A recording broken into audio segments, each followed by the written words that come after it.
Halo teman-teman milenial, masih dalam Mata Dialog bersama saya Amel Sani, tentunya hanya di Mata Indonesia TV, Matanya Indonesia. Dan kita masih berbicara mengenai hoax dan saya masih ditemani oleh Bang Erik dan juga Kak Hussein. Dan Bang Erik dan Kak Hussein kita masih berbicara mengenai hoax. Oke. Nah ini boleh diceritakan ke teman-teman milenial tentunya ini bagaimana sih cara memilah-milih berita hoax atau bukan? Silakan mungkin dari Kak Erik terlebih dahulu. Kak Hussein silakan. Ya, paling sederhananya mungkin kawan-kawan itu bisa dapat nih, misalkan suatu berita atau suatu informasi dari suatu portal berita tertentu. Itu bisa cek lagi di Google lagi. Itu yang yang memberitakan hanya satu media atau ternyata ada banyak media kayak gitu. Nah, bisa juga terus kemudian dicek. Ini balik lagi ke tadi perbincangan di segmen sebelumnya ya. Kita bicara soal ini beritanya terlalu sensasional nih. Harus ada skeptis gitu loh. Harus alarmnya harus bunyi gitu loh di kepala. Ini belum tentu benar. Ini belum tentu benar. Meskipun dari portal berita yang memang sudah nasional, sudah diakui dan banyak beritanya, tapi dilihat dulu ini yang beritakan hanya satu media aja atau banyak media gitu. Kalau satu patut dicurigai gitu loh. Cuma satu yang berita ini jangan-jangan berita bohong nih. Itu satu sih. Kalau dari saya itu. Oke, paling berarti sederhananya. memang pembaca juga harus memiliki jiwa skeptis dan kritis begitu ya, Iya, Kak betul, Hussein ya? betul. Oke, terima kasih Kak Hussein. Bang Erik, bagaimana Bang Erik cara memilah-milah berita Bang Erik? Saya menambahkan Hussein. Jadi pertama tuh betul kita akan lihat apakah peristiwa itu ada atau tidak. Kita googling dengan judul atau keyword yang sama, misalnya apa ya tadi digigit buaya di mana gitu. Kita kemudian cek di Google kalau ada berita-berita yang sama dan kemudian kita komparasi dengan berita-berita itu. Nah kemudian yang paling mudah untuk melihat bahwa itu berita bagus atau tidak, dalam artian berita yang valid atau tidak, adalah melihat portalnya, portal beritanya itu dilihat susunan redaksinya ada tidak. Oke. Biasanya portal-portal abal-abal yang biasa kasih berita-berita sensasional dan sebagainya, nggak ada nama penulisnya, nggak ada susunan redaksinya, nggak ada penanggung jawabnya. Dan kemudian lihat alamatnya, adakah alamat kantor portal itu? Kalau misalnya nggak ada, ya itu memang salah satu esensi yang abal-abal gitu, menentukan bahwa itu abal-abal. Kemudian baru ketiga adalah selain melihat susunan redaksi dan sebagainya, ada kontaknya atau tidak. Jadi misalnya untuk sebuah media wajib untuk menyerahkan melampirkan kontak dan sebagainya bagi pembaca untuk bisa berkorespondensi, email atau apa. Kalau nggak ada, berarti itu berita-berita yang nggak bisa dipertanggungjawabkan. Oke. Gitu. Oke, terima kasih banyak Bang Erik. Dan ini dalam menanggulangi hoax, apakah ada upaya-upaya dari pemerintah sendiri yang sudah dilakukan? Silakan Bang Erik. Banyak sebenarnya. Di Kominfo saya tahu, kemudian juga ada di Kementerian Kemenko Polhukam, itu ada satgas yang menangani pemberitaan-pemberitaan hoax. Mereka bukan cuma pemberitaan-pemberitaan hoax melalui media, tapi juga melalui media sosial. Mereka ada dan khusus untuk AMSI sendiri, memang berpartner dengan pemerintah untuk melihat bahwa ada pemberitaan itu hoax atau tidak, bersama dengan Dewan Pers dan kemudian organisasi-organisasi profesi kewartawanan lainnya. Ada, upaya itu ada. Jadi memang sudah banyak kiat-kiat yang dilakukan pemerintah begitu ya Bang Betul, Erik ya? upaya yang dilakukan pemerintah cukup banyak. Cuma kan ini seperti perilaku kriminal antara maling dengan polisi. Jadi cepet-cepetan kan. Oke. Dan kemudian produsen hoax ini banyak sekali, bukan cuma di kita, bukan cuma di Indonesia ya, tapi juga seperti waktu masa kampanye kemarin, itu banyak sebaran hoax yang justru diproduksi di Eropa Timur. Oke. Jadi produsen-produsen hoax di sana, di sebuah kota dekat Kiev, dekat Rusia, itu hampir seluruh anak mudanya bekerja untuk menyebarkan hoax. Gitu. Dan dia mendapat order atau permintaan dari berbagai macam negara, termasuk dari Indonesia loh. Berarti memang ada pelaku-pelaku yang memang sengaja ditugaskan begitu Betul, ya Bang Erik di ya? Indonesia ada yang ditangkap. Oke. Kalau teman-teman lihat, teman-teman milenial search di Google atau di mesin pencari lain, itu ada beberapa 1,5 tahun lalu kalau nggak salah ada banyak beberapa produsen-produsen hoax yang ditangkap polisi di Sumatera Barat. Oke. Gitu. Nah, mereka di sana memang anak-anak muda itu kreatif, tapi kemudian kreatif yang manipulatif, akhirnya melihat ini sebagai ladang bisnis baru yang apa namanya yang Menggiurkan begitu ya, Bang Erik Karena ya? memang ada yang minta kan, Oke. ada kliennya. Oke. Gitu. Dan ini mungkin ada oknum-oknum yang tidak bertanggung jawab yang Harusnya sih kalau menurut kami Oke. bukan cuma pada si produsen hoax, tapi pada klien yang meminta hoax itu ada juga harusnya ditangkap. Oke. Beberapa waktu lalu juga polisi kan menangkap jaringan hoax radikalis lewat Sarasen dan sebagainya. Nah itu juga yang dilakukan pemerintah bersama Kemenkominfo atau Kemenko Polhukam, juga kepolisian bersama Dewan Pers juga melakukan itu bersama-sama. Terima kasih sudah berbagi pemahaman Bang Erik. Bagaimana Kak Husein, ada yang ingin ditambahkan? Yang ditambahkan sebenarnya yang jadi menarik juga, selain tadi kita udah bicara soal medianya, jurnalisnya, dari perusahaan medianya, terus dari pemerintah, dan mungkin juga dari penyedia platform, maksudnya perusahaan-perusahaan seperti Facebook, Google itu juga sudah banyak melakukan inisiatif ya sebenarnya. Google setahu saya ada pelatihan-pelatihan ya Bang Erik ya. Kemudian Facebook juga punya, dia merekrut dalam tanda kutip merekrut fact checker tadi dikumpulkan, terus kemudian memang dia ada toolsnya untuk yang mana informasi atau postingan unggahan yang muncul di Facebook itu ada alarmnya tadi, saya bilang oh ini diduga hoax ini. Apa itu? Saya nambahin 2 bulan lalu Facebook melansir satu pernyataan pers ke media bahwa mereka baru memberangus akun-akun. Akun-akun yang di Indonesia yang ternyata produsen hoax untuk berita-berita pro separatis Papua atau membuat peristiwa-peristiwa atau memprovokasi orang agar berbuat kerusuhan di Papua. Itu ada dan dilakukan oleh Facebook, betul. Berarti ini merupakan akun-akun penyulut begitu ya, Bang Erik ya? Betul. Dan tadi seperti yang sudah disampaikan oleh Kak Husein, bahwa audiens, pembaca juga harus pintar-pintar memilih berita begitu ya. Namun dari sisi medianya sendiri, bagaimana langkah yang tepat untuk lebih meyakinkan lagi kepada audiens atau pembaca bahwa unggahan yang diunggah oleh media ini memang sudah terverifikasi begitu? Bang Erik silakan. Tiap media punya kiat sendiri-sendiri untuk meyakinkan pembacanya. Kalau untuk kami sendiri di Valid News ID, kenapa punya nama Valid juga karena didasari semangat anti hoax. Dan berita-berita kami jelas terverifikasi karena disertai data. Kami punya data-data yang dilengkapi baik oleh pusat riset yang kami punya sendiri, yaitu Visibility Saksama, atau data-data pemerintah, Bappenas, BPS, dan pernyataan-pernyataan para pemangku kepentingan, pejabat-pejabat negara dan sebagainya yang memang ada. Itu yang bisa kami yakinkan untuk pembacanya Valid News. Terima kasih Bang Erik. Bagaimana dengan Kak Husein, bagaimana cara meyakinkan pembaca untuk yakin dan benar bahwa media sudah memverifikasi berita yang diunggah? Ya itu tadi, balik lagi ke pertanyaan saya, bikin berita yang benar gitu loh si media ini. Betul. Terus yang kedua, ya gimana cara bikin berita yang benar? Ya 2 hal. Yang pertama verifikasi, yang kedua verifikasi lagi. Jadi gitu sih. Jadi tidak serta-merta mengunggah atau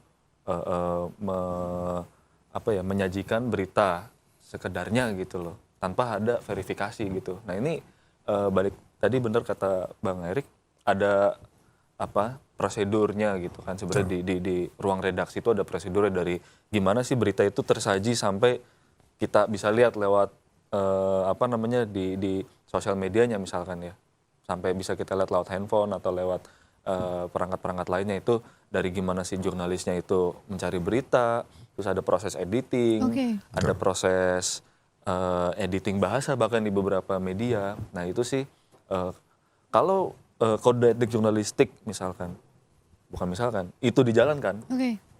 saya rasa itu bagi media menurut saya udah cukup lah gitu, media sendiri gitu. Tapi tentu saja peran pemerintah juga sangat penting. Kemudian juga peran dari penyedia platform seperti tadi Facebook, Google, Twitter gitu, itu juga lebih penting lagi gitu. Mungkin tidak berita dari medianya sudah benar, tapi ini kan bermunculan nih ya, pencipta hoax ini kan tadi Bang Erik sudah cerita tuh, emang satu kampung mungkin anak-anak mudanya bikin hoax Memang gitu ya. digerakkan untuk Iya. menyebarkan Nah, hoax begitu ya. Nah ini sebagai perusahaan teknologi misalkan Facebook atau Google, saya rasa sangat mampu untuk membuat algoritma atau mesin yang bisa mendeteksi gitu loh. Ya. Ini nih hoax nih, Oke. gitu loh. Itu kan bisa bisa kelihatan misalkan dari, saya kalau di Twitter gitu bisa lihat disebarkan oleh bot gitu misalkan, akun-akun yang anonim gitu loh. Oke.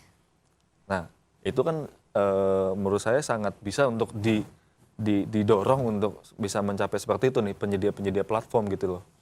Penyedia platform media sosial untuk menggunakan mesinnya, mengembangkan mesinnya untuk mendeteksi atau bahkan menanggulangi sebelum itu nyebar ke Oke.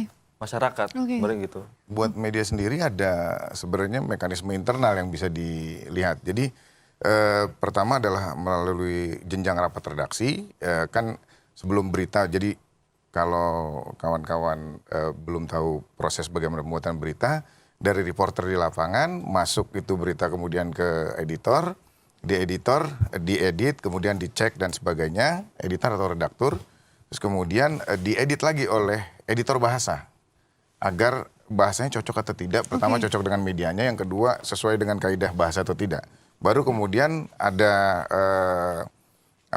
agreement dari, kalau di media portal biasanya dari redaktur pelaksana atau Pimret untuk merilis berita. Oke. Nah kemudian kalau di Valid News kami lengkapi semuanya dengan audiovisual. Audiovisual. Jadi misalnya ada berita soal ini, pernyataan pejabat negara soal ini, nah kami sertakan di situ filenya. Oke. Jadi kalau pembaca mau lihat bahwa betul tidak beritanya, ada audio videonya, ada rekamannya, voice, ada rekaman suara, voice dan kemudian video. Visual, ada. gambar begitu ya. Itu Betul. menjadi data pendukung tentunya Bang Erik ya. Betul, karena untuk melihat benar tidak sebuah narasi berita itu valid atau tidak sesuai dengan pernyataan narasumber ada di situ. Oke. Even kami rekaman telepon pun kami masukkan. Oke.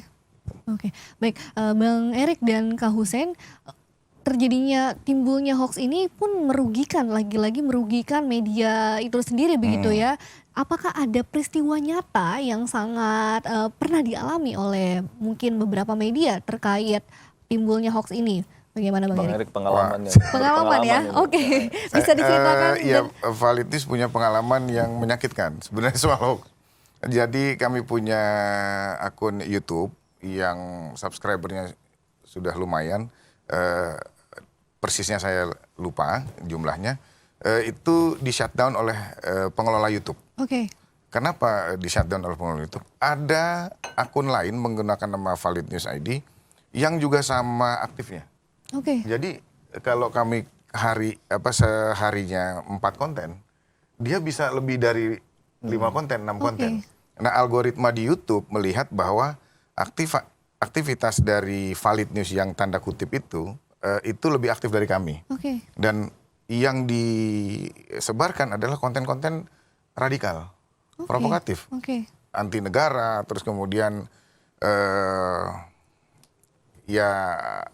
pro terorisme dan sebagainya.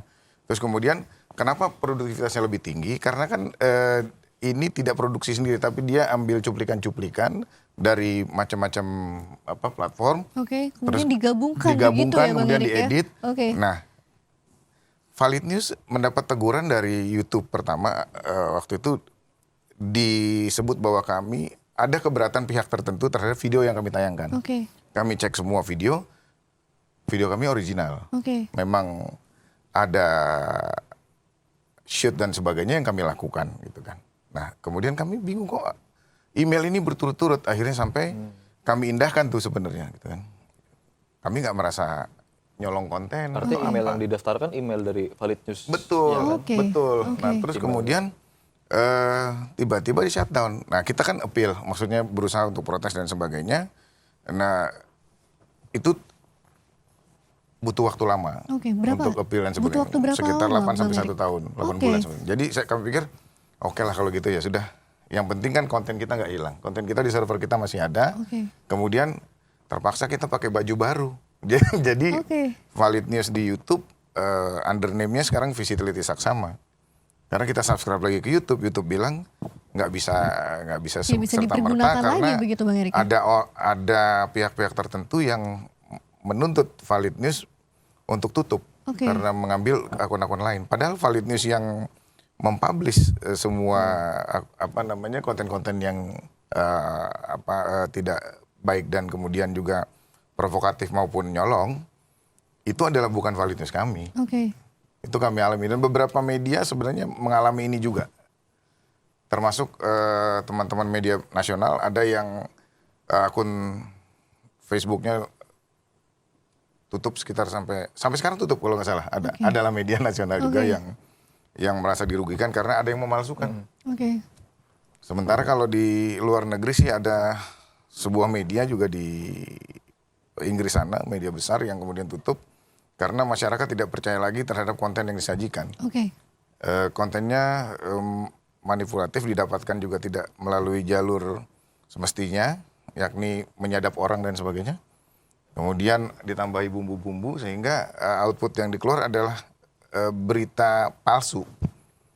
Akhirnya ditutup oleh yang pengelola, Oleh pihak berwenang begitu, Bang Erik ya? oleh ini sendiri, pengelola sendiri. Pengelola Karena sendiri, oke. pihak berwenang Ya. menggugat. Menggugat, oke, Iya. baik. Oke, nah ini Bang Erik sangat disayangkan ya dengan kejadian YouTube Valid News yang Betul. terjadi, Bang Erik ya. Namun Betul. bagaimana dengan kondisi akun yang palsu itu, Bang Erik? Apakah masih bertahan hingga Nggak sekarang? ada. Tidak ada. Jadi Oke. YouTube cukup adil, fair meskipun tidak adil buat kami, tapi semua yang berkonten nama Valid itu shutdown. Oke. Tapi kan kami yang dirugikan akhirnya kan, Oke. gitu. Oke. Wah ini kabar buruk begitu Bang Erik Betul. ya. Kami Betul. cukup prihatin begitu Bang Erik ya. Oke Bang Erik dan Kak Hussein, ini dalam penanggulangan hoax tentunya ada pihak-pihak yang berwenang dan berhak untuk menanggulangi. Seperti mungkin kita sebutkan pihak kepolisian begitu juga dapat kewenangan begitu ya. Betul. Namun apa perbedaan pihak-pihak berwenang dengan kewenangan media dalam menanggulangi hoax? Mungkin bisa dimulai dari Bang Erik atau Kak Hussein, silakan. Kalau saya boleh? Nah, Boleh. kalau media menanggulangi hoax kan tidak dengan otoritas hukum. Oke. Jadi tidak ada kekuatan yang membuat media bisa memaksa penyebar hoax untuk mematikan sebarannya atau atau memalsukan atau apapun. Mekanismenya harus melalui otoritas hukum juga. Kita Oke. menggugat, melaporkan ke polisi dan sebagainya. Gitu, tapi polisi punya instrumen itu. Karena ada undang-undang ITE. Oke. Betul, undang-undang ITE, terus kemudian ada undang-undang hak cipta, ada undang-undang hak kekayaan intelektual, terus kemudian ada undang-undang pers sendiri yang bisa diterapkan kepada para produsen maupun penyebar konten-konten hoax itu. Oke. Gitu. Berarti di sini peran media untuk menggugat begitu, Bang Betul, Erik ya? peran media lebih pasif. Pasif, oke. Jadi media nggak bisa nangkep pemalsu nih, Oke. nggak bisa, ya kan harus minta polisi nangkep pemalsu Oke, kan gitu. yang mengeksekusi begitu kalau ya, Bang? polisi tanpa ada laporan dari media atau pihak manapun, tanpa delik aduan, undang-undang ITE dia bisa mengambil orang yang tidak melakukan perbuatan melakukan Oke. hukum itu. Oke, terima kasih Bang Erik. Kak Hussein ingin menambahkan, silakan. Selain tadi ya menerap dari ruang redaksinya sendiri memang untuk tidak menyebarkan hoax atau membuat berita-berita yang palsu. Selain itu juga media kemarin dari narasi newsroom gitu kita punya program Buka Mata itu menginvestigasi sebenarnya siapa sih yang membuat berita portal-portal siluman lah kalau bahasa Oke. kita gitu. Betul. Ya, tadi itu Portal siapa sih yang siluman. bikin Valid YouTube News palsu gitu ya? yang begitu palsunya. ya? Nah, Oke. itu sebenarnya bisa dimulai juga oleh media ya. Maksudnya dengan kecanggihan bukan nggak canggih juga sebenarnya tapi sederhana ya dengan alat-alat sederhana misalkan dari Google Maps dan segala macam itu ada media sosial, sekarang orang yang juga punya blog itu bisa bisa untuk mencari tahu gitu. Kasus yang kemarin itu kan di yang Facebook itu berangus beberapa situs, ternyata itu dibuat oleh satu kelompok, namanya juga tertera di situ di Facebook. Agensi malah itu ya. Suatu agensi gitu, terus ditelusuri dengan apa namanya? Jadi di internet tuh ada sebuah situs yang bisa membongkar ini situs itu alamat domainnya di mana aja, Betul. didaftarkan kapan dan segala macam tuh Oke. Betul ada. tersedia dan secara gratis gitu. Oke. Itu bisa sangat digunakan oleh Bisa dilacak begitu, Bisa. Kak Husein ya? betul, itu bisa dilacak, itu bisa digunakan oleh jurnalis untuk menginvestigasi itu sebenarnya siapa pembuat situs hoaxnya gitu. Oke. Itu sih. Terus kemudian kasusnya itu menarik karena si orang ini mendaftarkan nama perusahaannya itu di suatu tempat gitu ya. Misalkan 21 di suatu tempat, pas ketika kita datengin itu ternyata nggak ada gitu loh. Oke, fiktif begitu ya? Fiktif. Ternyata betul. bukan fiktif. Oh, ternyata bukan Jadi, fiktif. Lalu? misalkan kasusnya kemarin Jalan Bangka sekian nomor 21A gitu loh. Di alamat situs webnya yang kita tahu. Ketika didatangi, itu temboknya 21B gitu loh. Oke. Nah, ketika dicek di lewat Google Maps kan ada ya fitur buat apa namanya itu? Yang jalan gitu. Kita bisa lihat kan. View street begitu? Ya, view Betul, street view street yang begitu bisa, ya? Oke. apa, Bisa View street itu. 360 derajat ya. begitu ya? Di view street Oke. itu ternyata 21A. Oke. Artinya ini emang dengan sengaja diganti nih. Oke. Kemungkinan besar begitu dari 21A ke 21B. Oke. Seperti itu sih. Itu Oke. apa tools yang bisa digunakan oleh media, oleh para jurnalis untuk menginvestigasi sih. Oke. Sebenarnya itu. Ini sangat menarik untuk mengulik lebih lanjut mengenai hoax ya Bang Ya. Erik dan Kak Husein. Namun kita akan beristirahat sejenak. Dan teman-teman milenial jangan kemana-mana, tetap saksikan Mata Dialog tentunya hanya di Mata Indonesia TV. Matanya Matanya Indonesia. Indonesia.